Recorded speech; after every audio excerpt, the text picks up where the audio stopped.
Deus do sol, da música e das artes, Apolo foi um deus da mitologia grega e também foi o carro produzido por menos tempo na história da Volkswagen do Brasil. Hoje vamos relembrar um pouco mais sobre a história do Volkswagen Apollo e o porquê de não ter dado certo.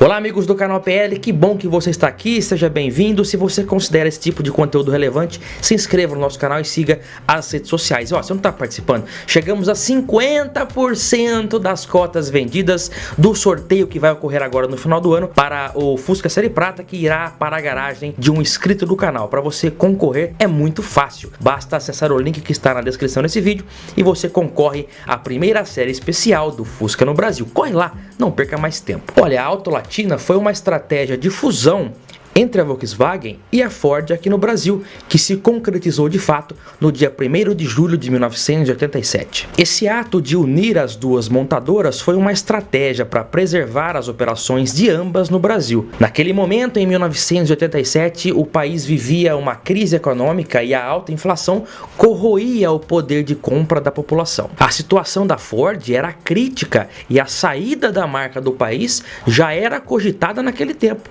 coisa que só ocorreu mais recentemente. Antes da Auto Latina, a Volkswagen controlava cerca de 34% do mercado brasileiro e a Ford controlava 21%. Com a fusão, ambas passaram a ter 60% do mercado brasileiro e 30% do mercado argentino. Lembrando que naquele período as importações ainda eram proibidas, o mercado ainda fechado. No começo, essa fusão, que não tiraria a identidade própria de cada marca, cada uma seguiria ali independente, essa fusão previa no início o compartilhamento de powertrain, que é o trem de força, né?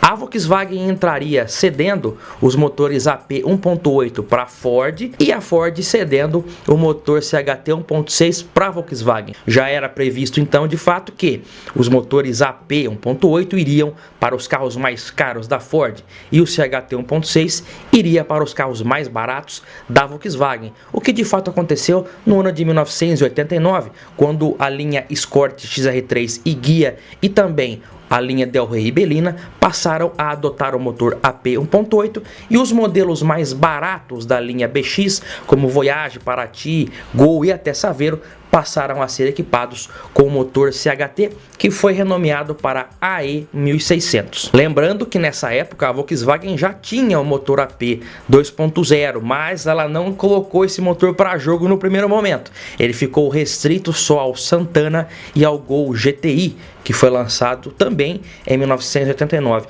Bom, apesar disso, a criação de novos veículos, né, também era cogitada. Embora muitas alas ali da Volkswagen do Brasil era contra isso. Na cabeça deles, a ideia da criação de um carro Ford com mecânica Volks era considerado uma heresia para eles. Mesmo assim, o controverso primeiro carro híbrido entre as duas marcas foi lançado também nesse ano de 89. Era o Ford Verona, baseado no Ford Orion europeu, tinha traços também do Ford Sierra e a exclusiva carroceria de duas portas. Eu acredito até que a traseira desse Verona brasileiro é até mais bonita do que o do Ford Orion original, e foi uma exclusividade também aqui, né? E a carroceria de duas portas, por quê? Se lá fora era de quatro portas, porque no mercado nacional ainda se entendia que a carroceria de duas portas tinha uma grande preferência no mercado. Em paralelo a tudo isso que estava acontecendo, um pouco antes, no dia 2 de dezembro de 1988, a Volkswagen encerrava a produção do Passat, carro que era produzido aqui no Brasil,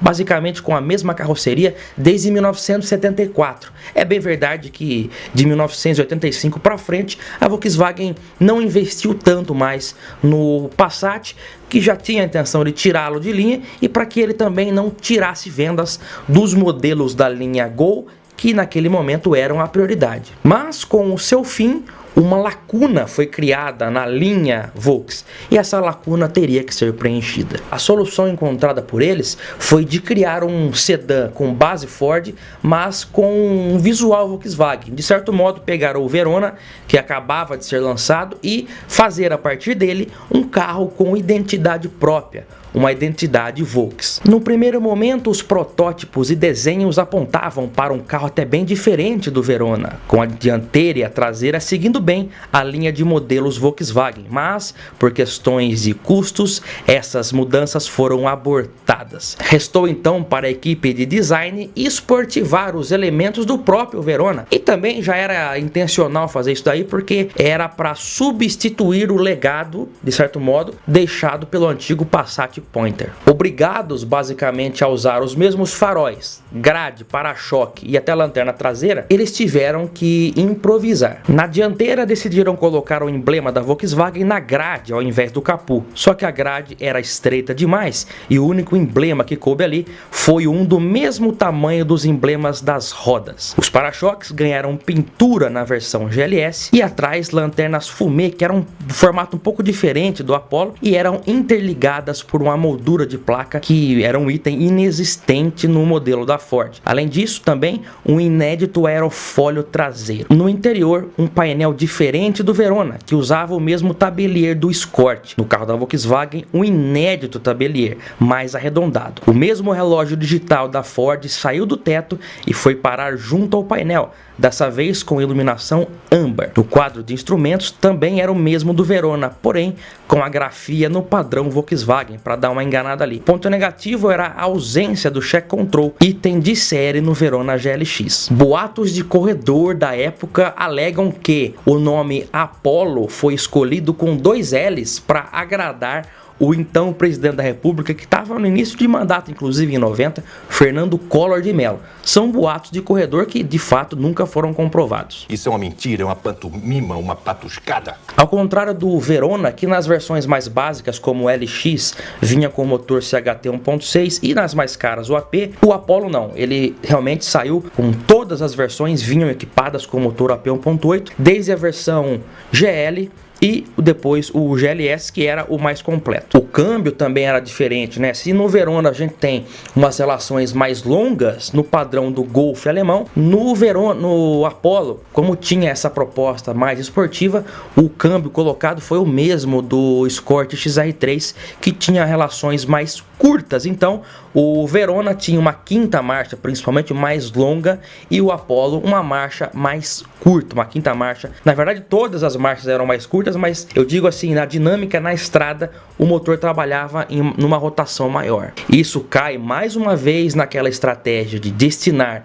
carros basicamente iguais a públicos diferentes. Foi uma estratégia fortemente adotada por aqui pela Autolatina, essa fase aí entre as duas montadoras brasileiras. Apesar de um curto período em produção, né, menos de 2 anos, até houve tempo para a elaboração de uma série especial chamada Apollo VIP, que podia vir nas cores branco Star ou vermelho colorado. Essa série, por ser limitada, também foi uma baixíssima produção e saiu de linha em pouco tempo. Para 1992, a única coisa que eu considero relevante que foi acrescentado foi a direção hidráulica opcional. O Verona e Apollo não tinham direção hidráulica, o Escort também não, até 1991. Isso aí era uma crítica feita realmente por parte dos consumidores que queriam ter esse item e não era oferecido sequer como opcional. Então na linha 92, o derradeiro ano de produção, eles ofereceram a direção hidráulica, o que torna um item raro, porque ela só saiu nesses modelos aí de Escort, Apollo e Verona, ano modelo 92, né? Teve uma mudança aqui, outra ali, pouca coisa, algumas cores, mas realmente eu acho que para a linha 92, de fato, o único item relevante acrescentado foi a direção hidráulica. O Apollo saiu de linha já em 1992, o Verona ganhou uma nova geração em 1993, mas aquele Verona antigo também saiu de linha por ali. E a ideia inicial lá atrás de criar um sedã com base Ford, mas com identidade própria Volkswagen, foi adotada, mas só para 93, com a chegada do Logos. O Logos, ele era o que o Apollo era para ter sido, um carro com base Ford, no caso ali a plataforma do Escort, mas com traseira e dianteira e painel totalmente diferente, exclusivo da Volkswagen. Era isso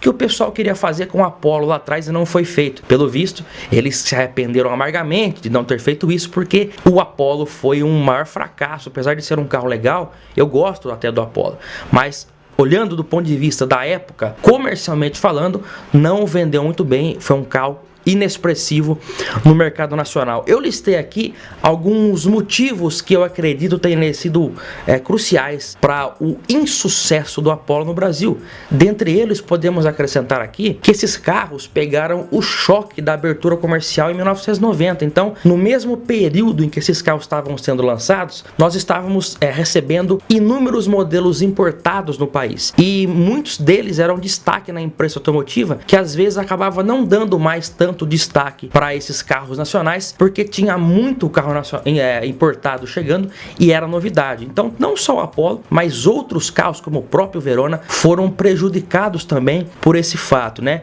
Uma outra coisa também é conflitos e preconceitos, até eu diria, entre funcionários e até concessionários da própria Volkswagen e Ford, porque sim, havia esse preconceito, apesar de ser uma joint venture entre as duas, cada um brigava pela sua empresa, então havia de fato uma concorrência interna sim, e isso atrapalhava também os negócios. Uma outra coisa, o Apollo era cerca de 20% mais caro do que o Verona em todas as versões, e você pode falar que ele tinha mais elementos ali esportivos, mas por exemplo, o Traction Control não havia nem como opcional. Então o fato dele ser mais caro também fez com que muita gente optasse pelo Verona, que era mais barato e era basicamente o mesmo carro. E por último, o motivo aqui que eu acho que um dos principais é a falta de identidade própria. Realmente um carro Volkswagen com uma cara Ford, uma frente de Escort ali, realmente não foi positivo do ponto de vista comercial. Muita gente que era fã de Volkswagen na época deixou de comprar o carro porque ele era um modelo com base Ford, né? E vice-versa. Clientes fiéis à Ford também deixaram de comprar porque era um carro ali feito pela Volkswagen. Então isso também, a falta de identidade própria atrapalhou os negócios. Identidade própria essa que chegou em 93 com o Logos. O fracasso foi tanto que ele poderia ter chamado novo Apollo. O que a Ford fez com o Verona, né? O Verona 93 era um outro carro, mas era o Ford Orion europeu, vendido aqui como Verona. O Apollo teve um fracasso tão grande que a Volkswagen, ao invés de lançar o novo Apollo, trocou o nome e colocou o Logos para dar uma repaginada. Mas o Logos realmente, como eu já disse, ele era o que o Apollo deveria ter sido lá em 1990, né? Bom, eu espero que vocês tenham gostado desse tipo de vídeo com nostalgia, histórias, curiosidades. Você encontra aqui no canal PL. Portanto, se inscreva no canal se não for inscrito. Se não está participando da promoção de final de ano, vamos sortear um Fusca Série Prata a um inscrito do canal. Para você concorrer é muito fácil. Basta acessar o link que está na descrição desse vídeo. Eu aguardo todos vocês no próximo. Até lá, pessoal. Tchau. Obrigado.